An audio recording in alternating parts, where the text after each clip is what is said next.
About 2 years ago in the month of March of 2024, I had no knowledge about game development whatsoever. How to use a game engine, how to 3D model, I had no idea how to do any of these things. I had always wanted to make games, but couldn't due to the lack of skill. So one day, I decided to log in and learn and acquire the necessary skills to be able to finally create. While exploring many engines such as Devlog, Construct, Unity or Unreal Engine, at the end I chose Godot because it seemed perfect for what I desired to make. Not very good for high graphics games, but for someone like me who makes low poly games, it works perfectly fine. So, what was the first game that I made? It should be a simple project, right? Well, most people recommend that you should make some arcade games for a start. With that said, I made a very simplified Flappy Bird clone named Ploy. You are being chased by a giant chainsaw, and you need to dodge the walls while you collect gears. Pretty basic. I never published this anywhere, but it was the first game I had ever made. Now that I have become somewhat familiar with the engine, what should I create next? Is the question that I ask myself. Since I knew that the majority, if not all of the games I wanted to make in the future would be 3D, I thought if I were to keep making 2D games, I would be wasting my time. You can make 1,000 2D games, and they can all be awesome, but when you jump to 3D, you will have to learn a new bunch of stuff either way. So I decided to jump into 3D as fast as possible, and that my second game has to be 3D. I simply remade my already existing game, Ploy, the simplified Flappy Bird clone, but this time it's in a 3D environment. This is still the same basic idea, but now it has helped me to get familiar with how a 3D workflow works. I published this game on May 2024 on itch.io, and you can play it as a mobile game for free, but it'll probably be a laggy experience considering it's my first ever published game and my first ever 3D game. Up to this point I have made 2 games. What should I do now? You see, one of my main interests is horror. Like many kids in the 2000s, I used to watch YouTubers play city horror games like Five Nights at Freddy's, Indiana Ink Mission, SCP Foundation, Slenderman, Tattletale Period, Among the Asleep, The Spooky's Mansion of Jump Scares, Deception, Granny, Hello Neighbor, Baldur's Basics, Little Lighthouse, Yandere Simulator, DLC, and the mini games that came after. Like Puppy Playtime, for example. I've been and still am interested in this type of media. Now that I explained to you that I like horror, I think you can guess that I'm going to be making more horror-focused games in my game dev career. And with that said, the next game I'm going to make will be horror. Knockout Bugs, the bugs that knocks you out.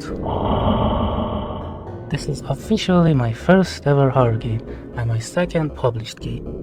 A very simple collect my pages, Slenderman-like type of game, where you explore a claustrophobic dark space, trying to find 10 keys to open the locked door and escape while a box with a giant hammer walks around the area. From far away in the dark, you can't quite figure out what it is, a pair of eyes, or should I be more specific, analog horror eyes walking around. I made this game as in the time I was becoming a little interested in analog horror, like the Mandela catalog. Well, I thought the alternate eyes were scary, and I don't find them as scary today, but it's probably still a pretty good scare to many people. And though, obviously, this project is more complicated than just a simple 3D Flappy Bird clone. There's a first-person player controller, interacting with objects. First time I ever modeled anything having armature and proper animations, an enemy with an actual AI that I immensely wanted to stand out with unique behavior. The monster of this game has a sort of anger issues.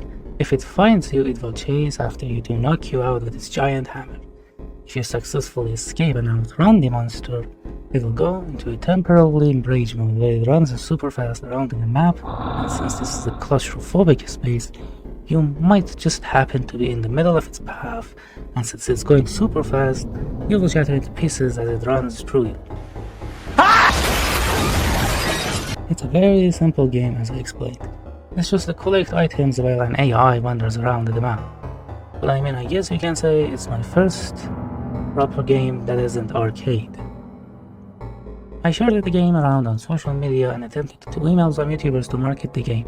I didn't expect much of it, and it's a very basic order idea and not mind-blowing gameplay. I was sent a small Mascot horror game by the developer The Silent Smile, called The Knockout Box. The tagline was already pretty funny. A Mascot horror game where the mascot knocks you out. Straightforward, but also amusing. So of course I looked at the page, and look at this little guy! Look, he's adorable! Look, he's got a little tongue, and he's wearing long socks. And it's literally just a box with legs? This is the funniest concept for a horror mascot I've seen in a while. Come on. I was absolutely not expecting that. For my first ever horror game to get this much attention, I am truly lucky.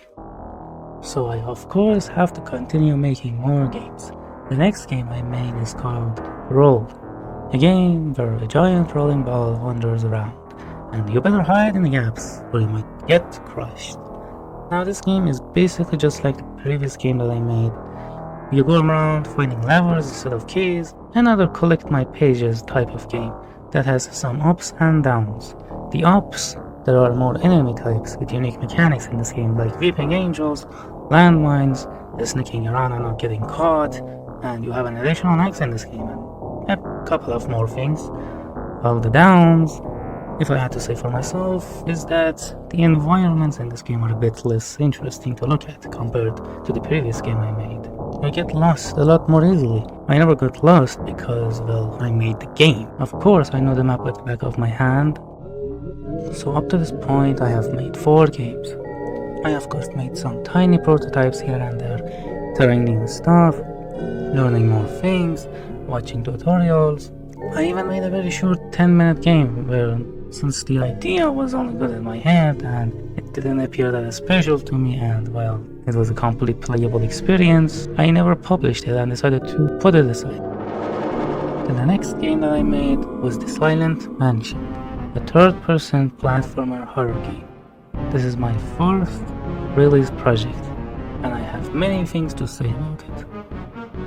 So what I did was, I took my 2 previously made horror games, the Knockout Box and Roll, and mixed them together as a chapter-based game, where Knockout Box is chapter 1 and the Roll is chapter 2. Now, the twist is that those games are in first person, but now we get to play those games with a third-person platformer-like gameplay. Now I learned many things while I was making this project.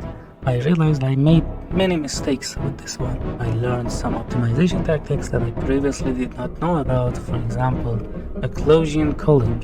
And I realized that the third-person platformer gameplay doesn't fit the horror aesthetic that much, or at least it was me who didn't do it well. I realized that the gameplay of my games so far just boiled down to collect my pages while it's in a different format each time.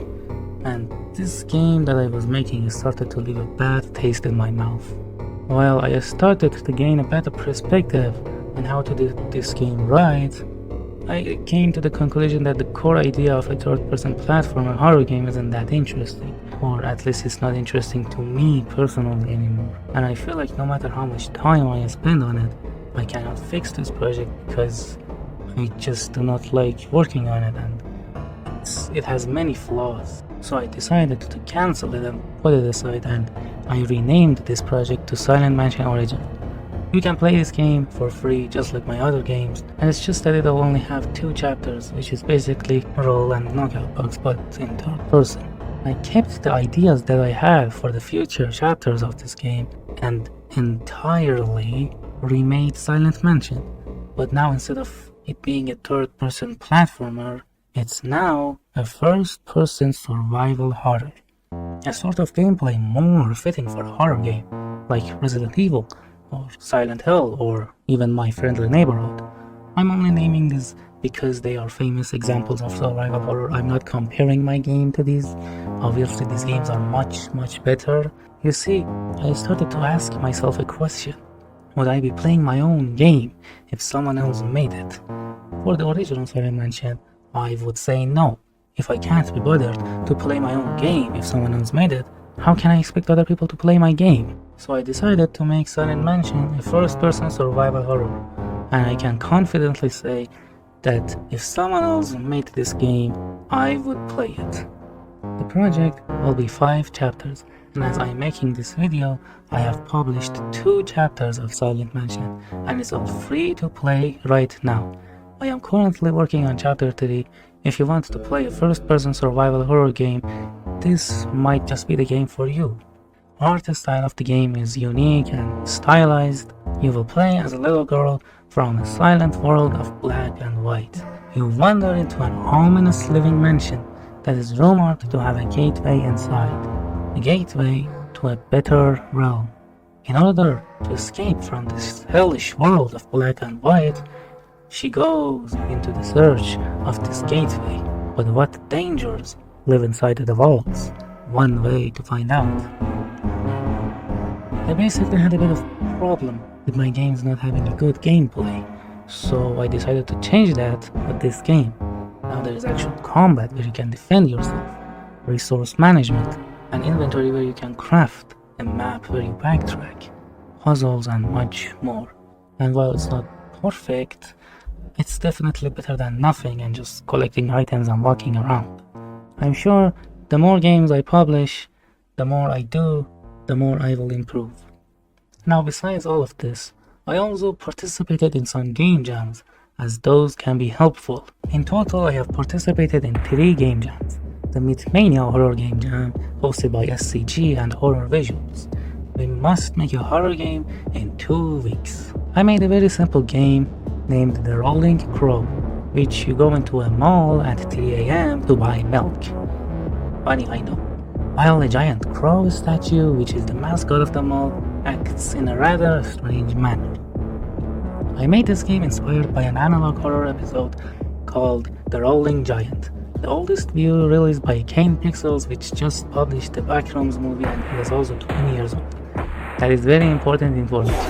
Since in the episode the protagonist fails to escape, I got the idea to make this game almost impossible, where the player is meant to fail. I beat it at least once, but it's in a pixel perfect manner, so the game is purposefully designed to be hard.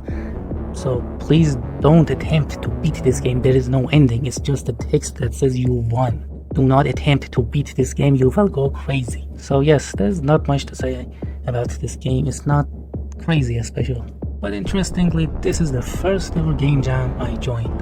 The next game jam is hosted by a YouTuber named Phisnom, where you must make a sit and survive horror game.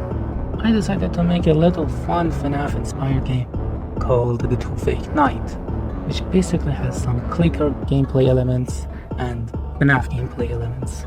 There's a power station beside you that you must charge if you want to progress through the night. There are 3 levels in total in this game, and you can go ahead and play it right now on itch.io. While I was working on this project, I also actually joined another game jam at the same time, hosted by a YouTuber named Jacksepticeye. In this game jam, you basically had to make a game that must relate the following concept. Death is an opportunity. The game that I made is called Death is an Opportunity to Reincarnate, which is basically a very simple 2D text-based game which you choose random options on the map to reincarnate as and read funny jokes in response. Up to this point, I have published 8 games in total in these 2 years of game development, and you can play all of them for free. I must say, I have certainly improved in many aspects, and there's still a lot of place left for me to grow and improve. As for the future, there are many games I plan to make, but I'm currently focusing on making Silent Mansion Chapter 3 because it's better to finish the project you have already started rather than jumping onto new ones and leaving projects unfinished and half-baked. For example, recently I was working on a visual novel project called The Tasty Homework, which basically 7 students are kidnapped and are now forced to write homework for this strange creature. The homework can be anything. It can be a simple math question or more sinister tasks, It's somewhat similar to Danganronpa if you think about it, but it's different. I learned a couple of writing tricks making it, but I might end up not publishing it anytime soon. As I said, I'm busy with Silent Mission Chapter 3. One of the compliments I get is that my character designs are really good, and I honestly wouldn't reject that compliment. Designing characters is truly one of the most fun parts of developing games for me, and I tend to fill my games with tons of characters that you can look at and adore them. Now, another topic I'd like to bring up is that if I started with what one might call a dream project, which I believe most people probably have a dream project in the back of their minds. No, it's not an open world RPG. If I were to make that dream project from the start, I would mess it up. It would turn out buggy and a mess.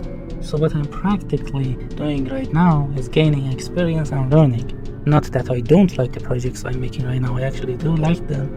I have many projects I desire to make. It's just that it's not like, there is that one special dream project that is in the back of the mind. The more I create, the more potentially greater my next work will be, and I learn what to do and not to do. Another reason is, I know that there is a target audience for the stuff I intend to make. Like I mentioned in the start of the video, I do like indie media, not just horror focused, media that tends to form a fan base, or a fandom is a more fitting word. So since I like this stuff, I know that there are also other people out there who like this stuff just like me. Maybe they will come to like this stuff that I want to make as well, or maybe they won't, but you can never know until you create this stuff and see the reactions for yourself. I will keep making stuff, keep improving, published 8 games in 2 years of game dev, and I intend to continue. If you have made it this far into the video, consider following my socials, liking and commenting as I post devlogs almost daily. I am the Silent Smile. I have the desire to create as long as I live.